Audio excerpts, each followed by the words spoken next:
Hello, welcome back to another evening of shared stories and adventures.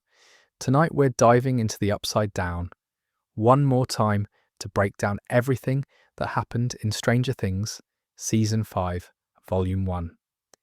After 3 years of waiting, the final season is finally here.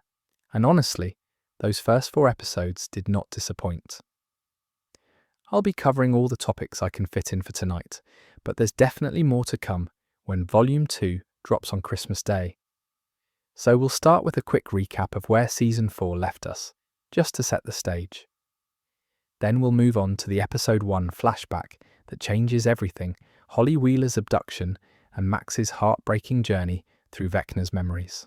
We'll talk about the return of a character most people thought we'd never see again, Will Byers' incredible character arc, and of course, that absolutely insane Episode 4 ending that has everyone talking. Plenty to get talking about, but if you like what I do here and want a way to support the channel, consider subscribing down below. But for now, grab your flashlight and Walkman, get ready to face some Demogorgons, and let's begin. So way back in July 2022, when Season 4 Volume 2 dropped, we watched Hawkins basically get torn apart.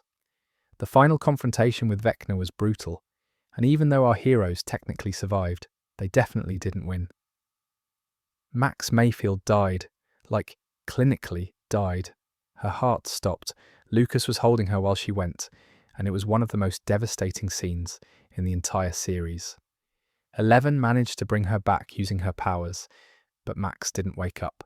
She's been in a coma ever since, and Lucas has been sitting by her bedside playing Running Up That Hill on repeat, hoping she'll somehow hear it and come back to him. That's heartbreaking enough on its own. But Max's death, even though it was temporary, was enough. Vecna got what he needed. He opened the fourth and final gate, which split Hawkins right down the middle. Literally.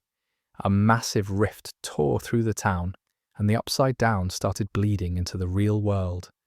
Buildings collapsed, people died, and the whole place became this apocalyptic nightmare. Now, Vecna himself didn't exactly walk away unscathed either. Nancy, Steve, and Robin managed to seriously injure him before he could complete his plan. They shot him, burned him, and threw him out of a window. But here's the thing, he survived. Will Byers, who's had this psychic connection to Vecna and the Upside Down since Season 1, could feel that he was still alive. He tells Mike at the end of Season 4 that Vecna's hurt, but he's not dead, and he's not going to stop. What's really interesting is how the show handles the aftermath. We get this 2-day time jump that shows us what Hawkins has become. The military has moved in and basically taken over the entire town. There are checkpoints, armed soldiers everywhere, and the whole place is under quarantine. Families have been separated, kids have been moved to a military base for their safety, and nobody's allowed to leave. It's not just a small town in Indiana anymore. It's a war zone, and the emotional toll on our characters is pretty significant. Dustin Henderson is grieving Eddie Munson, who died a hero in the Upside Down, but was blamed for the murders that Vecna actually committed. Dustin's usually the optimistic one, the heart of the group who keeps everyone together, but he's struggling. You can see it in his eyes, he's trying to hold it together, but he's barely managing. Lucas is in a similar state, but at least he has hope. Max is alive technically, even if she's trapped in a coma. He hasn't given up on her. But Dustin, Eddie's gone, and there's no bringing him back. The weight of that loss is crushing him, and it puts the entire group on edge. Mike's dealing with his own guilt and fear. His sister Holly is still safe at this point, but the threat is real and it's close. Nancy and Jonathan are trying to figure out how to fight back when their previous victory turned out to be a loss. Steve's still being Steve, brave and protective, but even he knows they're in over their heads. Robin's anxious, Erica's trying to be tough, and Joyce is just desperately trying to keep everyone alive. The whole situation is bleak. The town thought they'd won. The characters thought they'd defeated the big bad, but they were wrong. Vecna is still out there, healing, planning, and getting ready for round 2. The Upside Down is spreading, and our heroes are traumatized, separated, and running out of time. And that, my friends, is where Season 5 picks up. But instead of jumping straight into action, the Duffer Brothers decided to show us something we'd never seen before. Let's talk about Episode 1 and that absolutely haunting opening sequence. The first 5 minutes of Season 5 might be some of the most important footage in the entire series. And honestly, I didn't expect them to go back to the very beginning like this. Episode 1, titled The Cruel, opens with a flashback to November 1983. We're back in the Upside Down, watching Will Byers stumble through that dark, twisted version of Hawkins, terrified and alone. Except he's not alone. Not really. Vecna is there.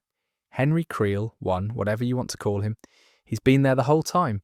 We see him stalking Will through the shadows, watching him, following him, and then it happens. Vecna reaches out and touches Will, connecting him to the hive mind in a process that's basically identical to what the Mind Flayer did to him in Season 2. This is the flaying we've heard about. This is the moment that changed everything for Will Byers, even though we're only seeing it now. 4 seasons later, what's wild is that this one scene recontextualizes Will's entire journey. His connection to the Upside Down, his ability to sense the Mind Flayer, the seizures he had in Season 2, the way he could feel Vecna's presence in Season 4, all of it stems from this moment. Vecna didn't just kidnap Will, he physically altered him.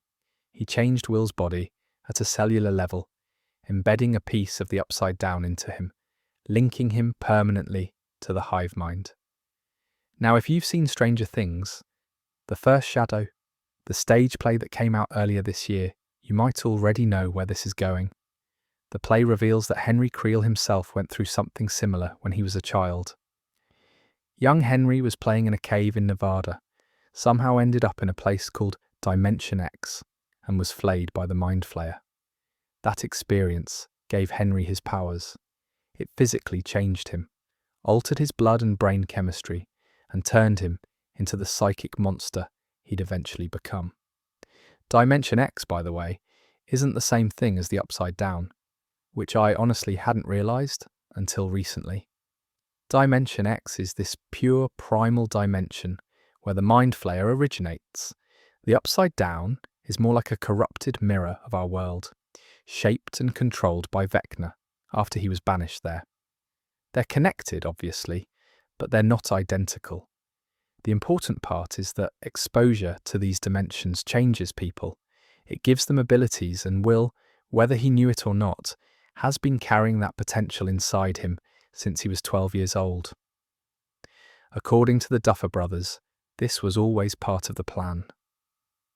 Ross Duffer said in an interview that they wanted to recenter the story on Will because he was the kid who was taken in Season 1. It felt right for the story to come full circle. If anyone was going to be the key to ending Vecna, it needed to be Will. But to get there, they had to explain how and why Will could access these powers, and this flashback does exactly that. Matt Duffer explained it further, saying that Will had been dealing with so many emotions and inner conflicts over the course of the show. He'd been afraid, traumatized, struggling with his identity. They wanted him to grow as a human and become a fully formed version of who he is. Once he's able to do that, once he accepts himself, he's able to harness these incredible powers that have been dormant inside him all along. So the opening scene isn't just backstory, it's set up. It's the explanation for why Will can do what he does in Episode 4. The powers were always there, planted by Vecna himself in a moment of cruel irony. Vecna turned Will into a potential weapon without even realizing it. He gave Will the tools to fight back, and he has no idea. You see, when someone visits Dimension X or gets flayed by entities from that realm, their body physically changes. It's not just psychological trauma, it's biological. Their blood changes composition, their neural pathways rewire. They gain the ability to tap into powers that normal humans can't access. Henry Creel got telekinesis and mind control. Will Byers got something similar, but he's been too scared and broken to use it. until now. This opening sequence isn't just a flashback for nostalgia's sake. It's the foundation for literally everything that happens in episode 4. The Duffer Brothers are showing us that this was always the plan, even if we didn't know it. Will's story has been building to this moment since the very first episode of the series. But we'll get to that massive payoff later. For now, the rest of episode 1 catches us up with where everyone is in this new, militarized version of Hawkins. And trust me, things have gotten significantly worse. If you thought Hawkins looked rough at the end of season 4, well, 18 months later, it's somehow even worse. The town is completely unrecognizable. The military has set up this massive base called Max Z right in the center of everything, and they've essentially turned Hawkins into a quarantine zone. There are armed soldiers patrolling the streets, checkpoints at every intersection, and nobody gets in or out without permission. Families have been split up. Most of the children, including the ones we care about, have been relocated to the base supposedly for their safety. Parents are living in makeshift camps on the outskirts of town. It's bleak. The whole place feels like a police state, which makes sense given that there's literally a portal to another dimension tearing the town apart. But it's still deeply unsettling to see Hawkins, this small Indiana town that was all about community and normalcy, turned into something out of a dystopian nightmare. Now, while all of this is happening, Vecna's been busy developing a new strategy. In season 4, he targeted traumatized teenagers. He'd find kids dealing with guilt, grief, or trauma, invade their minds, and kill them brutally to open gate. It was effective, but it was also risky. Our heroes figured out the pattern and started fighting back. So Vecna adapted. Instead of killing teens, he's now kidnapping children, young kids like elementary school age, and he's doing it in the most disturbing way possible. He appears to them as an imaginary friend. The kids call him Mr. Whatsit. He's this friendly, harmless-looking figure who shows up when they're alone, talks to them, befriends them, and slowly manipulates them. It's psychological grooming, basically. He gains their trust over days or weeks, and then when the moment's right, he sends a Demogorgon to snatch them up and drag them into the Upside Down. The kids don't even realise they're in danger until it's too late. Holly Wheeler, Mike and Nancy's little sister, is one of the kids who starts seeing Mr. Whatsit. She's probably 7 or 8 years old at this point, and she's living at the Mac-Izzy base with the other children while her family's scattered across the quarantine zone. Mike's there with her, trying to keep her safe, but he can't be with her every second. And Mr. Whatsit is patient. He appears to Holly when she's alone, talks to her about games and adventures, makes her feel special. She doesn't tell anyone because, he's her special friend. Why would she? What's really interesting is that the show gives Holly this little D&D figurine earlier in the episode. Mike presents it to her as a gift, something he's been saving for her. It's called Holly the Heroic, and she's a cleric with divine powers who can cast spells of protection against evil spirits. Even cooler, she can cast a dimension door, which can teleport you to anywhere you visualize. Now, I don't think the Duffer Brothers include details like that for no reason. That's foreshadowing. That's a setup for something that's going to pay off later, probably in Volume 2 or the finale, but we'll get to theories later. For now, back to Episode 1. The episode builds tension slowly, showing us Holly talking to Mr. Whatsit, showing us Mike noticing that something's off, but not quite putting it together. And then, at the very end of the episode, it happens. Holly's playing alone in a corridor of the base, and Mr. Whatsit appears. He tells her it's time to go on an adventure. She hesitates, but he's so convincing, so kind. And then the lights flicker. A Demogorgon crashes through the wall, grabs Holly, and drags her screaming into the shadows. Mike hears her scream. He runs toward her, but he's too late. By the time he reaches the corridor, she's gone. The portal has already closed. His little sister is in the Upside Down, and it's his worst nightmare come to life. Holly's abduction is just the beginning, because while Mike and the others are desperately trying to find her, Something even stranger is happening to someone we thought we'd lost forever. So for anyone wondering where Max has been since the end of season 4, the answer is both fascinating and absolutely devastating. Max Mayfield has been trapped in Vecna's mindscape this entire time, wandering through his memories like a ghost, unable to escape and unable to wake up.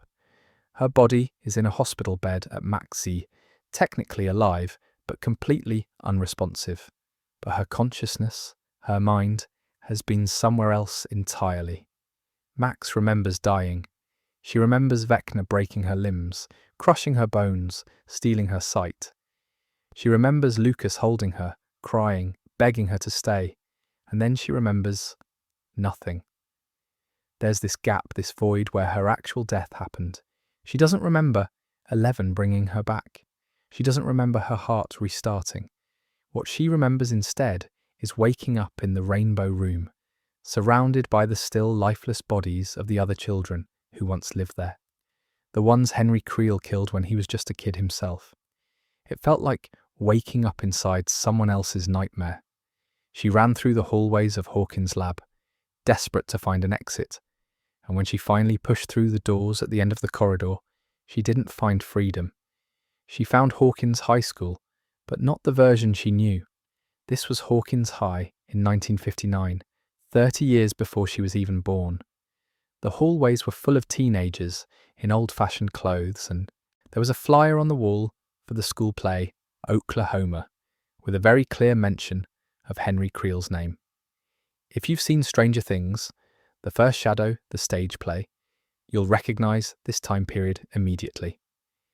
This is when young Henry was still pretending to be normal, still hiding what he was.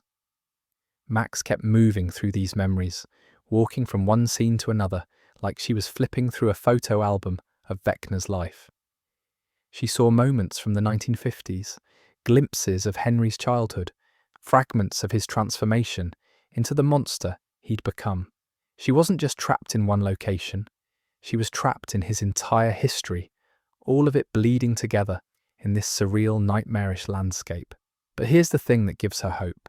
At some point during her wandering, Max heard music. Running Up That Hill by Kate Bush, the song that saved her life in season 4, was playing somewhere in the distance. She followed it, thinking that if she could just reach the music, she'd be able to return home. And she almost made it. She started seeing terrible memories, including the night Vecna killed her, but she pushed through.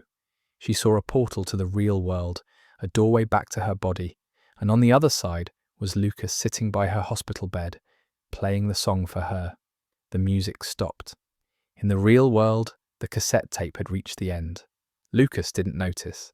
He was exhausted, probably half asleep, and he didn't hit rewind. The portal closed. Max was stuck. She's been stuck ever since, trying to find another way out, wandering through Vecna's memories, with no clear path home.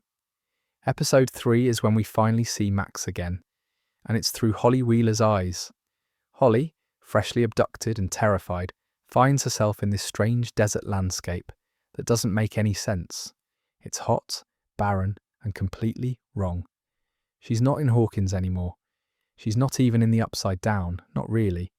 She's in Vecna's mind, in this constructed reality made from his memories and his control, and that's where she meets Max. Max approaches Holly carefully, gently, because Holly's terrified, and Max knows exactly how that feels. She's been alone in this place for over a year, watching the same memories loop and repeat, unable to interact with anyone or anything. Finding Holly is both a relief and a horror. Relief because she's not alone anymore. Horror because it means Vecna's plan is escalating and more children are being taken. Max explains to Holly where they are. She tells her they're in one of Vecna's memories, in Henry's prison, as she calls it. Even though the view from the cave where Max has been staying looks gorgeous, like some beautiful desert oasis, it's all a lie. They're trapped in the mind of a serial killer, and escape isn't going to be easy. The two of them start planning. Max knows the layout of this place better than anyone. She's been mapping it, learning its rules, figuring out how the memories connect. Holly, being a kid, is Scared, but also surprisingly brave, she listens, she trusts Max, and together they start working on a way to get out. But they need more time. Vecna is watching, always watching, and they can't let him know what they're planning. So Max makes a decision. She sends Holly back to Mr. Whatsit, tells her to pretend like nothing's happened, to act like she's still under his spell. It's a risk, but it's their only shot. Max's storyline is one of the most emotionally heavy parts of Volume 1. But while she's trapped in Vecna's mind, another character is about to make a shocking return. I've gotten to this point in the video, and I should mention one of the biggest surprises of Volume 1. Remember Carly? 8. The girl from that one Season 2 episode everyone either loves or hates? Yeah, she's back. For anyone who needs a reminder, Carly Prasad was introduced in Season 2 in an episode called The Lost Sister. She's one of the other children who survived the Hawkins lab experiments, just like 11. Her number was 008, and her power was completely different from 11's telekinesis. Carly could create illusions. She could make people see things that weren't really there, which is honestly a pretty terrifying ability when you think about it. She could make you see monsters, make you see people who weren't present, make entire environments appear out of nowhere. The episode she appeared in was divisive, to put it mildly. Some fans loved it for expanding the world and showing that 11 wasn't the only one with powers.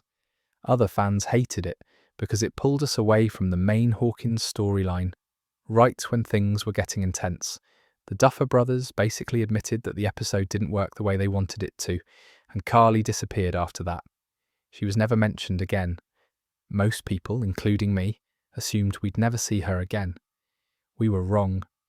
In episode 4, Hopper and 11 are on a mission in the Upside Down. They're infiltrating this secret military research facility that's been built deep inside enemy territory, which is absolutely mental when you think about the logistics of that. The military has these sonic weapons that can specifically target and neutralize 11's psychic abilities, which is terrifying. Hopper and 11 are convinced that the military must have captured Vecna himself and turned him into some kind of weapon. Why else would they have technology designed to stop people with powers? They fight their way through the facility, expecting to find Vecna in some kind of containment cell. But when they finally reach the vault, when they finally break through all the security and open the door, it's not Vecna inside, it's Carly. She's unconscious, hooked up to all this machinery, clearly being held against her will. How she ended up here is a complete mystery. The episode doesn't explain it, and honestly, I don't think we're meant to know yet. That's Volume 2 territory. But the fact that she's here, that the military has been holding her prisoner and possibly using her powers for their own purposes, changes everything. According to the Duffer Brothers, bringing Kaylee back was important for a couple of reasons. First, they wanted to tie up that loose thread from Season 2. They didn't want it to feel like they'd just abandoned a character and a storyline without resolution. But more importantly, they realised while breaking Season 5 that Carly could actually help with 11's arc and the final confrontation with Vecna. Her illusion powers, combined with 11's telekinesis, could be incredibly powerful. Imagine Vecna trying to fight two people with psychic abilities at the same time. Imagine 11 attacking him, while Carly makes him see things that aren't real, confusing him, disorienting him. That's a serious tactical advantage. Plus, Linnea Berthelsen, the actress who plays Carly, is really talented. And the Duffer Brothers felt like the Season 2 episode didn't give her a proper chance to show what she could do. So now Carly's free. 11 has rescued her from the military facility, and they're presumably going to team up. We don't know exactly how that's going to play out, but the potential is there for something really special. This brings us to the character who absolutely steals the entire volume and changes the game completely. Will Byers has always been at the centre of Stranger Things, but he's never really been the hero of his own story. Until now, he's been the kid who was taken, the kid who was possessed, the kid who suffered in silence, while everyone else got to be brave and strong and powerful. Throughout the first 4 seasons, Will has been defined by his fear, his trauma, and his inability to move past what happened to him. He's never been a leader. He's never stood up and taken charge. And there's a reason for that. Will has been carrying more than just the trauma of the upside down. He's been struggling with his identity, with who he is, with feelings and truths about himself that he hasn't been able to voice. The show has been hinting at this for years. His close friendship with Mike that feels like something more. His discomfort with growing up and dating and the expectations that come with being a teenage boy. The way he looks at Mike sometimes, the way he pulls away from others. It's all been building to something, and Volume 1 finally addresses it head on. In Episode 3, Will has a conversation with Robin that changes everything. Robin, who came out in Season 3 and has been openly queer ever since, sits down with Will and talks to him about acceptance. She doesn't force him to say anything he's not ready to say. She doesn't push or prod. She just tells him, gently and honestly, that accepting yourself, being fully who you are, is the most powerful thing you can do. It's what gives you strength. It's what makes you whole. And Will listens. This conversation is beautiful, honestly. It's handled with so much care and sensitivity. Robin isn't lecturing. She's offering understanding, offering her own experience as proof that being yourself doesn't make you weak. It makes you strong. And you can see Will processing this, taking it in, starting to believe it might be true. What's really interesting is how the Duffer Brothers connect Will's emotional growth to his powers. Throughout the first 4 episodes, Will keeps having these seizures, these moments where he connects to the hive mind and feels Vecna's presence, but he can't do anything with it. He's passive. He's a victim. The connection is something that happens to him, not something he controls. But after his conversation with Robin, after he starts accepting himself for who he truly is, something shifts. The connection is still there, but now Will has agency. Now he can use it. According to Ross Duffer, they wanted to recenter the story on Will because it felt natural. He was the kid who was taken in Season 1, so it felt right for the story to come full circle. If anyone was going to be the key to ending Vecna, it needed to be Will. But to get there, they needed Will to grow, to change, to become someone capable of fighting back. Matt Duffer explained it further in an interview. He said that Will had been dealing with so many emotions and inner conflicts over the course of 4 seasons. So many things left unresolved. They wanted him to grow as a human, to become a fully formed version of who he is. And once he's able to do that, once he accepts himself, he's able to harness these incredible powers that have been dormant inside him since he was 12 years old. You see, the powers were always there. Vecna planted them when he flayed Will in Season 1, but Will couldn't access them because he was too broken, too afraid, too consumed by shame and fear and trauma. He didn't believe in himself. He didn't believe he could be strong. But once he starts accepting himself, once he lets go of the fear and the shame, the powers unlock. It's a beautiful parallel, honestly. Vecna uses anger, hatred, and fear to fuel his abilities. He draws on the worst parts of humanity, the darkest emotions.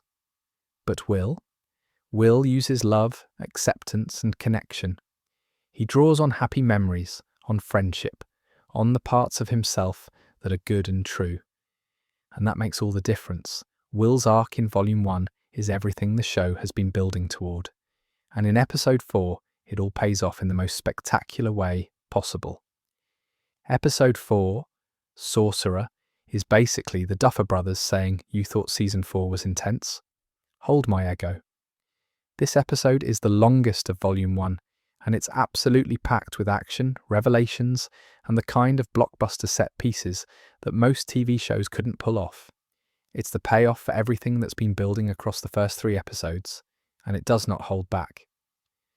The episode picks up with Will, Joyce, Mike, Lucas, and Robin all trapped at the Maxer military base. They've been trying to rescue the kidnapped children, including Holly, and they've got this kid named Derek who's been helping them. Derek is one of the kids who's been seeing Mr. Whatsit, so he knows which other children have been targeted. The plan is simple. Get Derek to quietly gather all the kids who've been marked, lead them to the bathroom where Mike and Lucas have been digging a tunnel through the floor and escape through the underground passages before anyone notices. It's a solid plan. And like most solid plans in Stranger Things, it immediately goes wrong. Mike and Lucas are digging when they hit a pipe. Water starts spraying everywhere, and they realise they're in the wrong spot. They have to move to a different location and start over, which costs them precious time. Derek manages to get several kids into the bathroom, but then a girl named Ashley walks in. She hasn't been seeing Mr. Whatsit, so she has no idea what's happening.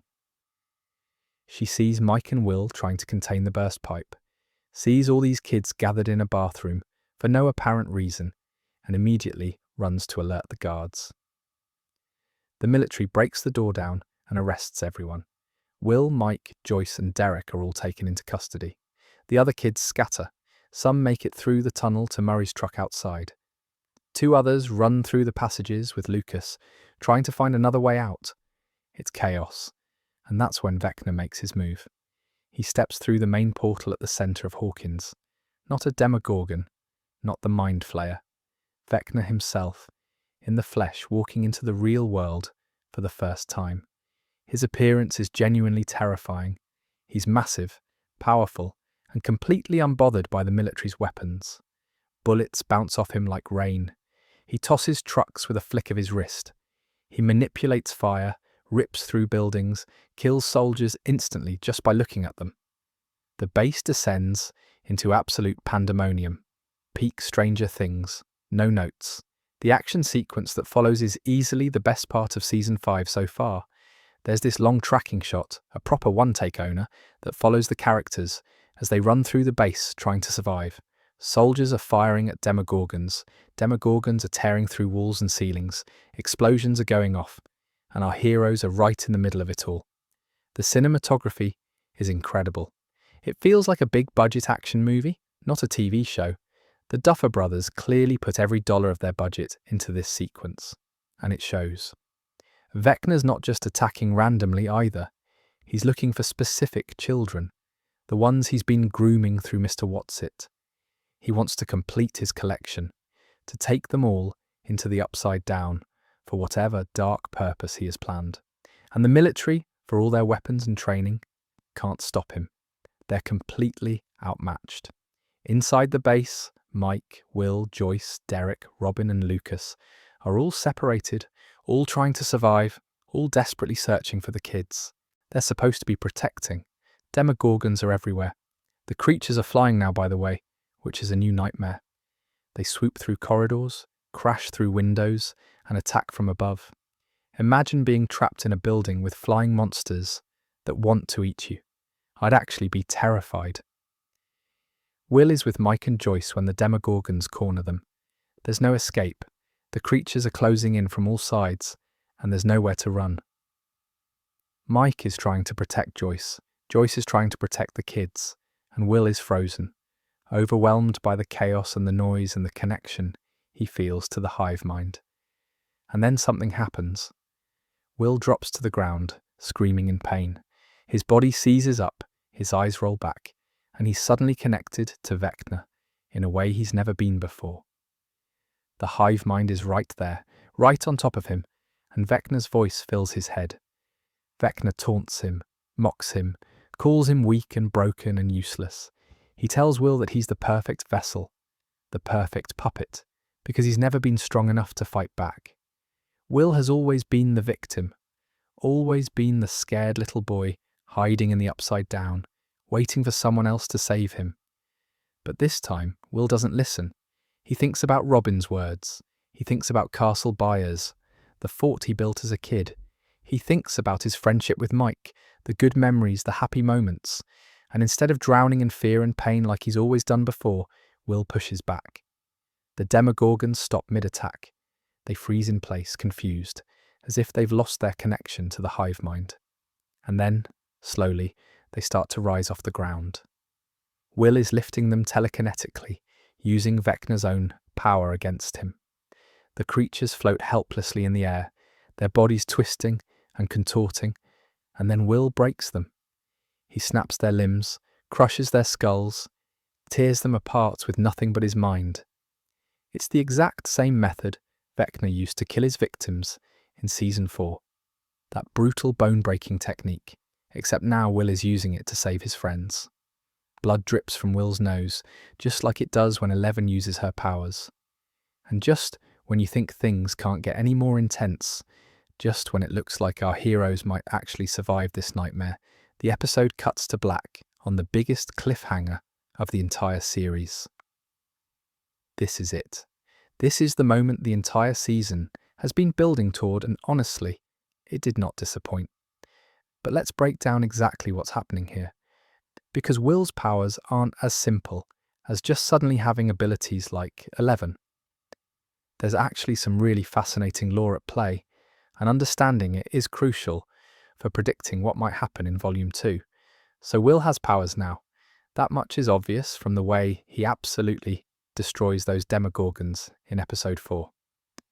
But here's the thing. He's not just randomly developing psychic abilities because the plot needs him to. The powers were always there, dormant inside him, waiting for the right moment to activate.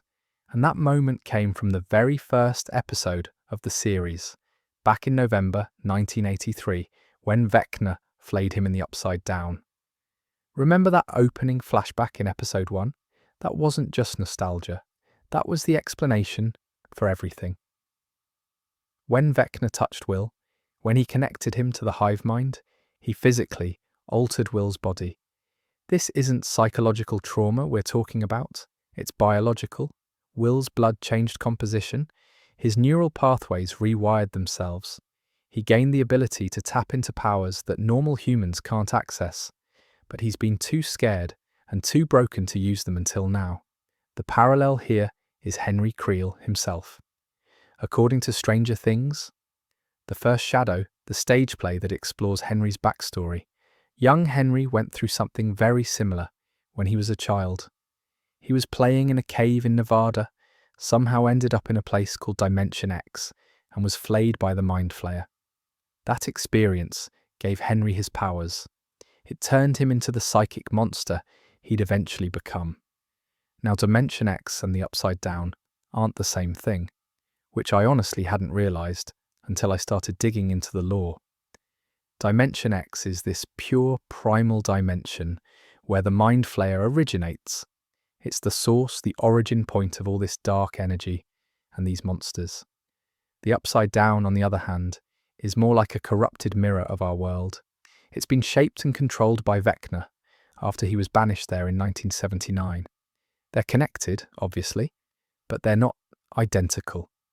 The important part is that exposure to these dimensions changes people. When someone visits Dimension X or gets flayed by entities from that realm, their body physically transforms. It's not just about mental connection. Their DNA shifts. Their blood becomes something other than human. They gain access to abilities that shouldn't be possible. Henry Creel got telekinesis and mind control. Will Byers got something similar, but with a crucial difference. Will's powers aren't his own, not exactly. He's channeling Vecna's abilities through the hive-mind connection.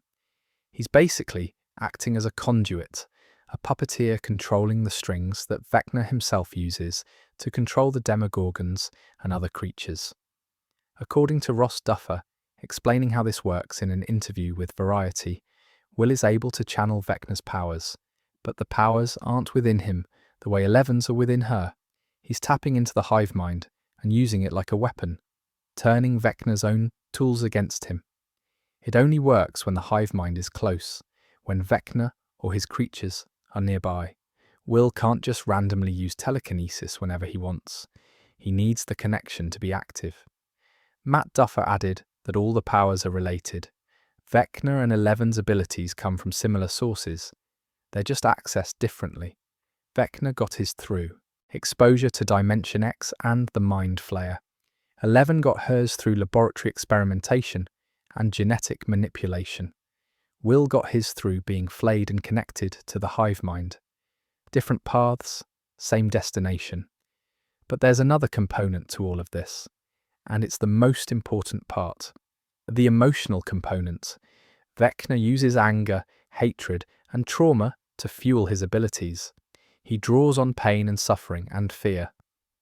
11 has often done the same thing, using her anger and her memories of abuse to access her powers. But Will does it differently. He uses happy memories. He thinks about Castle Byers, about his friendship with Mike, about the good moments in his life, and that makes him fundamentally different from Vecna. You see, the powers themselves might come from the same place, but how you use them, what you draw on to activate them, that determines what kind of person you become. Vecna is a monster because he feeds on darkness. Will has the potential to be a hero because he feeds on light. The limitations are real though. Will can only access these abilities when the hive mind is in close proximity. He can't just decide to use them whenever he wants. And because he's channeling Vecna's power rather than possessing his own, there's always the risk that Vecna could cut him off, block the connection, or even use it against him. It's a dangerous game. But for now, for this moment, in episode 4, Will has the advantage. He's figured out how to turn Vecna's weapon into his own.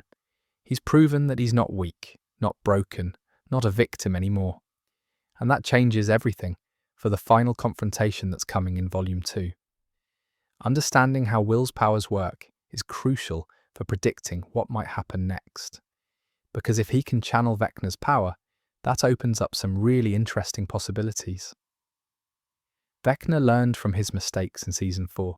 Instead of just killing traumatized teenagers to open gates, he's gone for something way more disturbing. The shift in his strategy is pretty significant when you actually think about what it means for his endgame. In Season 4, Vecna's approach was straightforward. Find teenagers dealing with guilt, grief or trauma, invade their minds through their vulnerabilities, kill them brutally to create gates that would eventually merge the Upside Down with the real world. It worked technically. He got his 4 gates, he split Hawkins in half. But the problem was that our heroes figured out the pattern. They learned how to fight back. Music could break the connection. Protective spells could ward him off. He was predictable, and that made him vulnerable. So he adapted. Instead of targeting traumatized teens, Vecna started kidnapping children. Young kids, elementary school age, who haven't developed the psychological defenses that older people have. And he's doing it through psychological grooming, which is genuinely disturbing when you break down what's actually happening. Mr. Whatsit appears as an imaginary friend. He's harmless, friendly, understanding. He shows up when the kids are alone and talks to them, befriends them, makes them feel special. It's classic manipulation. These kids trust him completely because he seems so kind, so safe. They don't tell their parents or guardians because Mr. Whatsit is their secret friend. And by the time Vecna's ready to make his move, the kids come willingly. They don't even realize they're in danger until it's too late. The question everyone's asking is why children specifically? What does Vecna need them for? The show doesn't fully answer this in Volume 1, which is probably intentional. We know he's taking them into his mindscape, into that constructed reality made from his memories. We know Max and Holly are trapped there together. We know other kids have been taken as well. But what Vecna's actual plan is, what he's building toward, that's still a mystery. My guess is that he's trying to create something, or power something, or maybe even reshape reality itself, using their innocence as fuel. Kids are pure in a way that traumatized teenagers aren't. Their minds are more flexible, more open. Maybe Vecna needs that purity for whatever dark ritual or transformation he's planning. What's wild is that Vecna also decided to step into the real world, personally, for the first time. He's been hiding in the Upside Down for the entire series, controlling things from a distance, using the Mind Flayer and Demogorgons as his proxies. But in episode 4, he walks through the main portal at the center of Hawkins and attacks the military base himself. That's a huge escalation. It means he's confident. It means he thinks he's already won. And here's where Vecna makes his biggest mistake. He underestimates Will Byers completely. Vecna perceives Will as weak, as nothing, as incapable of achieving anything great. When he taunts Will through the hive mind connection, he calls him broken, calls him the perfect vessel to control. Vecna sees Will the same way so many others have throughout his life, as a victim, as someone who needs to be saved rather than someone who can save others. But Vecna doesn't know that Will has grown.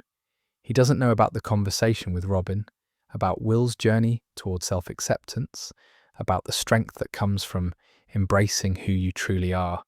And he definitely doesn't know that by flaying Will all those years ago, he accidentally gave Will the ability to fight back. That miscalculation is going to cost him. Volume 1 ends on one of the biggest cliffhangers in the entire series. So naturally, everyone's wondering what happens next. The good news is we don't have to wait too long. Volume 2 drops on Christmas Day, December 25th, with 3 new episodes. Then the finale, a 2-hour special event, arrives on New Year's Eve, December 31st. The finale is also getting a limited theatrical release, which is pretty cool. You'll be able to watch the conclusion of Stranger Things on the big screen if you want that full cinematic experience. So where do things stand at the end of episode 4? Let's break it down. Max is still trapped in Vecna's mindscape, wandering through his memories with Holly Wheeler. They're working on an escape plan, but they need more time, and Vecna's watching. Carly has been freed from the military facility by Eleven and Hopper, which means she's now available to join the fight. Will has discovered he can channel Vecna's powers through the hive mind, giving him abilities similar to Eleven's telekinesis.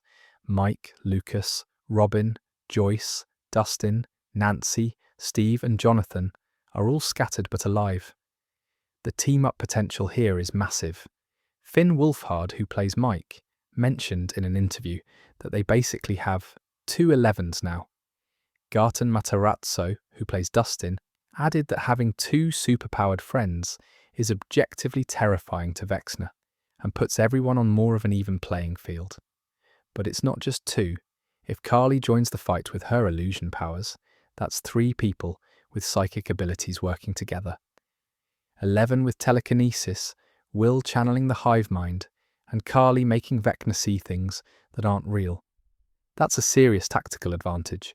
Vecna is powerful, but can he fight 3 psychics at once? Probably not as easily as he thinks. There are still loads of questions that Volume 1 doesn't answer. What exactly is Vecna doing with the kidnapped children? How will Max and Holly escape his mindscape? Will Lucas be able to reach Max before it's too late? What happens to Dustin's grief arc? He's been struggling throughout Volume 1, barely holding it together, and I think we're going to see that come to a head in the remaining episodes. Mike's guilt over Holly is another thread that needs resolution. He blames himself for not protecting her, and that's going to drive his actions going forward. The Duffer Brothers have been pretty tight-lipped about what happens in Volume 2, but Matt Duffer did give us one important piece of information. He said the show is not Game of Thrones. There's no Red Wedding coming. Don't expect a sudden shift into ultraviolent territory where half the main cast gets brutally murdered. That's not what Stranger Things is about. There will be deaths, probably, because the stakes are high, and this is the final season. But it's not going to be a bloodbath. One theory that's been circulating is about Holly potentially developing powers. Remember that D&D figurine Mike gave her? Holly the Heroic, the cleric who can cast Dimension Door and teleport to anywhere she visualizes. That feels like very specific foreshadowing. If Holly somehow unlocks the ability to create portals or move between dimensions, she could be the key to rescuing everyone trapped in Vecna's mindscape. It's speculative, obviously, but the setup is there. Volume 2 is going to be massive. The confrontation with Vecna is inevitable. The reunion of the full group is coming. And based on how Volume 1 ended, with Will finally accessing his powers and proving he's not the victim Vecna thought he was, the final battle is going to be unlike anything we've seen in the series before. One of the most heartbreaking aspects of Volume 1 isn't the monsters or the horror. It's watching Dustin Henderson struggle with grief. Dustin has always been the heart of the group, the optimist who keeps everyone together when things fall apart. When Mike and Lucas fight in Season 1, Dustin's the one who pulls them back. When the group is scared or hopeless, Dustin finds a way to lighten the mood and remind everyone why they're fighting. But in Season 5, that version of Dustin is barely hanging on. Eddie Munson's death at the end of Season 4 broke something in him. Eddie wasn't just a friend. He was Dustin's hero, his mentor, the cool older guy who treated him like an equal and made him feel like he mattered. They bonded over D&D, over music, over being outsiders who didn't quite fit in. And then Eddie died saving Hawkins, died being a hero, and the town blamed him for murders he didn't commit. Dustin watched it happen. He was there. He saw Eddie choose to stand and fight instead of run, and he couldn't save him. Now Dustin's carrying that weight, and it's crushing him. According to Matt Duffer, Dustin was the closest to Eddie out of everyone in the group. The two characters who are most impacted by Season 4's events are Dustin and Lucas. Lucas at least has hope. Max is in a coma, but she's alive. There's still a chance she'll wake up, still a reason to keep fighting. But Dustin, Eddie's gone. There's no bringing him back, no miraculous recovery, just permanent, final loss. Ross Duffer explained that when they talked about it in the writer's room, they realised Dustin is the heart of the group in a lot of ways. So losing that optimism, seeing Dustin struggle to remain hopeful, immediately puts all the other characters on edge. And the audience too, hopefully. If Dustin can't find a reason to smile, if Dustin can't crack a joke or rally the troops, then things must be really, really bad. The show handles his grief realistically. He's not crying constantly or having dramatic breakdowns. He's just quietly struggling, trying to hold it together because everyone else needs him to. But you can see it in his eyes, you can hear it in his voice. Gaten Matarazzo's performance is genuinely incredible. He plays Dustin as someone who's desperately trying to be the person his friends need him to be, even though he's falling apart inside. It's a reminder that Stranger Things has always been as much about the characters as it is about the supernatural threats. Volume 1 is packed with small character moments that might not be about the main plot, but are still really important. Joyce Byers, for instance, is in full protective mom mode throughout all 4 episodes. She's desperately trying to keep Will safe, trying to rescue the kidnapped children, trying to hold everything together while the world falls apart around her. Winona Ryder's performance is fantastic as always. You can see the exhaustion and determination in every scene she's in. Mike Wheeler is dealing with massive guilt over Holly's abduction. He was supposed to be watching her, supposed to keep her safe, and he failed. That guilt drives everything he does for the rest of Volume 1. He's the one who comes up with the tunnel escape plan. He's the one rallying the other kids, trying to organise a rescue mission. There's this scene where he gathers the Hellfire Club members and gives them a pep talk that's very reminiscent of his Season 1 leadership. Finn Wolfhard plays Mike as someone who's grown up a lot, but still carries that same protective instinct he's always had. Meanwhile, Steve, Nancy, Jonathan and Dustin end up on their own mission into the Upside Down. They're following a Demogorgon, hoping it will lead them to Holly and the other missing children. The dynamic between Steve and Nancy is interesting. They've got this history, this complicated past, and you can see them falling back into old patterns of working together seamlessly. Jonathan's there too, and there's definitely some tension in that triangle that the show doesn't fully explore in Volume 1, but is clearly setting up for later. Robin gets one of the best moments of the entire volume with her conversation with Will about self-acceptance.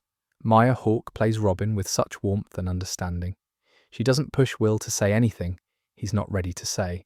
She just offers her own experience as proof that being yourself is powerful, and you can see how much that means to Will. That scene is beautifully written and performed. Eleven and Hopper's relationship continues to be one of the emotional anchors of the show. David Harbour plays Hopper as fiercely protective, almost dangerously so. He'll do anything to keep Eleven safe, even if it means charging into the Upside Down and taking on an entire military operation. Their reunion after being separated for so long still carries weight, even though we've seen them back together since Season 4. What's cool is how the show balances all these character moments with the action and horror. The pacing across the 4 episodes is really well done. Episode 1 is mostly set up, establishing where everyone is and what the new status quo looks like. Episodes 2 and 3 build tension, introducing threats and complications. And then episode 4 is pure payoff, delivering on everything the previous episodes promised. The 1980s setting continues to be spot on. The music choices are great, the costumes feel authentic, and the whole vibe captures that era without feeling like it's trying too hard. The nostalgia factor is definitely present, but it's not overwhelming. The show knows when to lean into the period details and when to focus on the story. These character moments are what make Stranger Things more than just a horror show. They're why we care so much about what happens. Next, fun fact, Volume 1 took 3 years to make, and you can absolutely see where all that time and money went. The wait between Season 4 Volume 2 in July 2022 and Season 5 Volume 1 in November 2025 was brutal for fans, but there were a lot of factors that contributed to the delay. The writers' room officially started working on Season 5 in August 2022, about a month after Season 4 wrapped. The Duffer Brothers announced on Stranger Things Day, November 6, 2022, that the first episode would be titled The Crawl and that they'd be writing it. Things were moving along smoothly until May 2023, when the Writers Guild of America went on strike. Everything stopped. The writers couldn't work, scripts couldn't be finished, and the entire production was put on hold. The strike didn't end until September 27, 2023, which meant months of lost time. What's really interesting is that the COVID-19 pandemic, despite being terrible in basically every other way, actually helped the Duffer Brothers with their planning process. Because of all the delays and shutdowns, they had time to completely outline Season 5 before Season 4 had even been shot. Normally, they're writing one season, while the previous season is still in post-production, which doesn't give them much time to think ahead. But COVID forced everything to slow down, and they used that time to map out the entire final season in detail. They did receive feedback after Season 4 was released, both from fans and from collaborators on the show, and they went back and rewrote some parts of Season 5 based on that feedback. The series finale got some adjustments, though they've said that most of their original plan stayed unchanged. They also pulled in some unused ideas from Season 2 and implemented them in Season 5, which is kinda cool. Ideas that didn't fit years ago finally found their place in the story. The decision to split Season 5 into 3 volumes was interesting. According to the Duffer Brothers, it was much easier to plan these splits compared to the Season 4 split, which felt necessitated by COVID rather than by story. This time they designed the volumes intentionally, with Episode 4 ending on that massive cliffhanger, because they knew there'd be a break before Volume 2. Critically, Volume 1 has been pretty well received. It's got a 94% approval rating on Rotten Tomatoes based on 62 reviews, with the critics' consensus calling it genuinely captivating genre fare. Metacritic gave it a score of 71 out of 100, which indicates generally favourable reviews. That's solid, though it's worth noting it's not quite as high as some of the earlier seasons. The theatrical release for the finale is happening, which is pretty exciting. Netflix initially pushed back on the idea, but apparently it had been in the works for about a year, according to Ross Duffer. The finale will screen in select theatres in the US and Canada until January 1st, 2026. Beyond Season 5, there are spin-offs coming, an animated series called Stranger Things. Tales from 85 is set to premiere in the new year. There's also a mysterious second spin-off being developed by the Duffers, though they've promised it won't feature Eleven, Mike, or Will. The amount of care and planning that went into Volume 1 really shows. I've gotten to this point in the video, and I should say, Volume 1 isn't perfect, but it does a lot of things really, really well. The pacing across the 4 episodes is probably the strongest aspect. Episode 1, The Crawl, takes its time setting everything up. It's a bit slow, honestly, especially compared to the breakneck speed of Season 4's action sequences. Some people found it too methodical, too focused on establishing the new status quo rather than jumping straight into the horror and excitement. But that slowness is intentional. The Duffer Brothers are rebuilding the world, showing us how much has changed, introducing new threats like Mr. Whatsit and the militarized Hawkins. Episodes 2 and 3 escalate beautifully. The tension builds gradually as more kids get taken, as Max's situation becomes clearer, as Will's connection to the hive mind intensifies. Then episode 4 delivers the payoff with that spectacular action sequence at Mac, Seed, and Will's power reveal. It's classic storytelling structure, and it works. What's impressive is how the show balances multiple storylines without any of them feeling neglected. You've got Max and Holly trapped in Vecna's mindscape, Eleven and Hopper infiltrating the military facility, Will and Joyce trying to rescue children from Mac Z, and Steve's group exploring the upside down. That's a lot of plates to keep spinning, but the show manages it. Each storyline gets enough screen time to feel important, and they all converge in episode 4 in a satisfying way. The character work is strong throughout. Dustin's grief, Will's journey towards self-acceptance, Mike's guilt over Holly, Lucas's desperate hope for Max. These emotional beats land because the show takes time with them.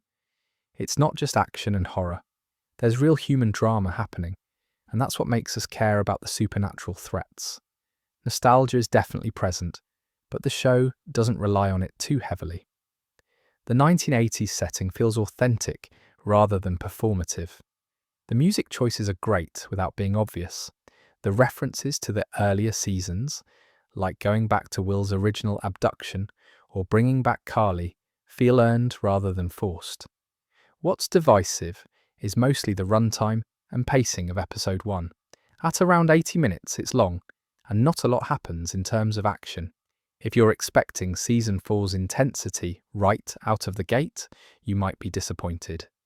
But if you're willing to sit with the setup, to let the show breathe and establish its pieces, it pays off.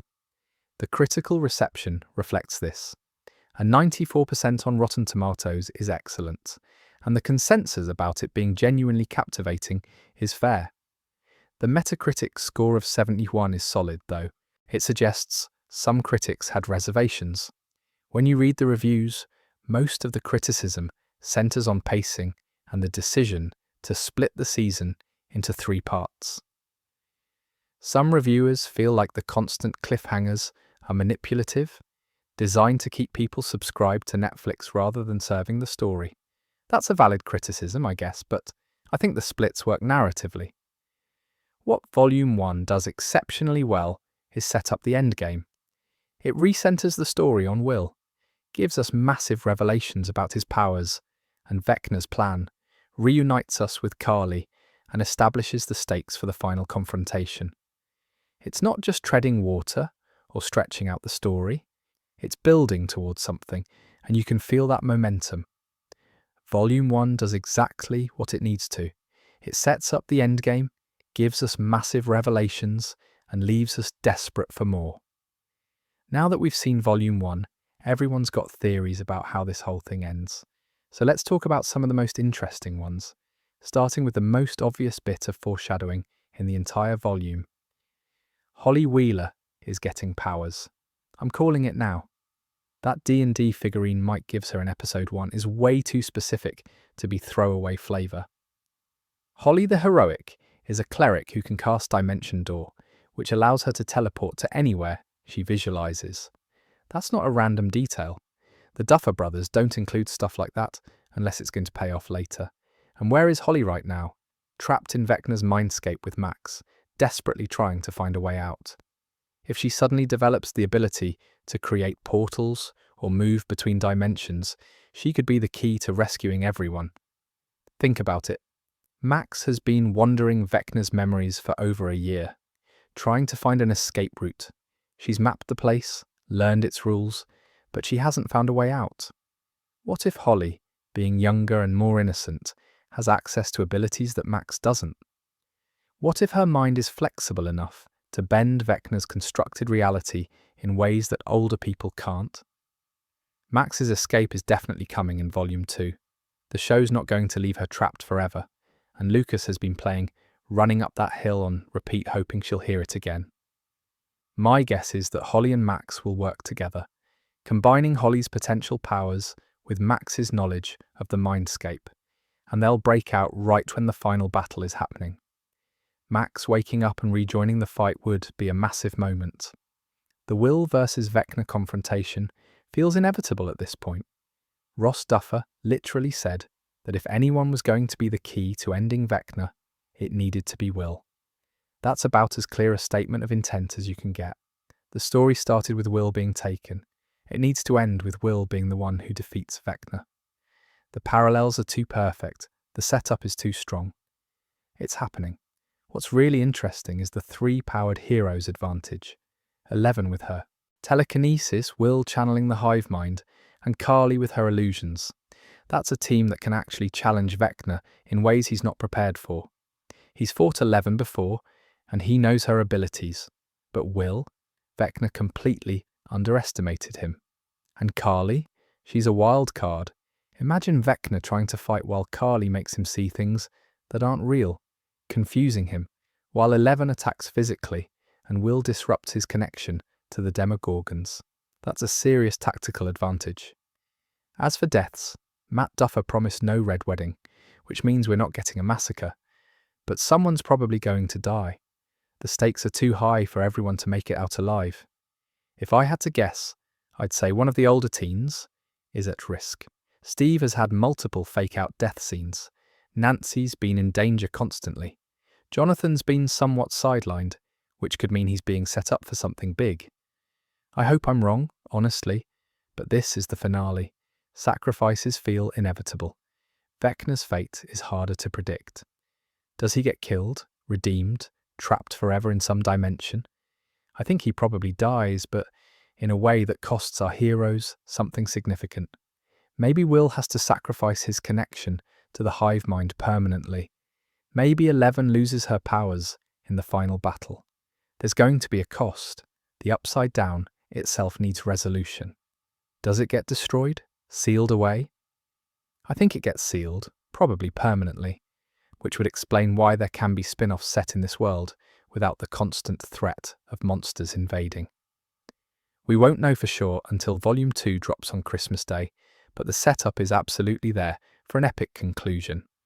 And that, my dear friends, is where we'll end tonight's breakdown of Stranger Things Season 5, Volume 1.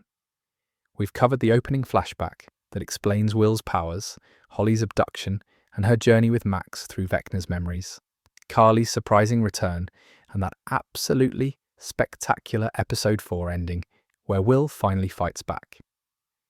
In a future video, I'll definitely cover Volume 2 when it drops on Christmas Day, the finale when it arrives on New Year's Eve, and probably some deeper dives into theories, character analysis, and what it all means for the series as a whole. There's so much more to talk about, but until next time, stay safe and sweet dreams.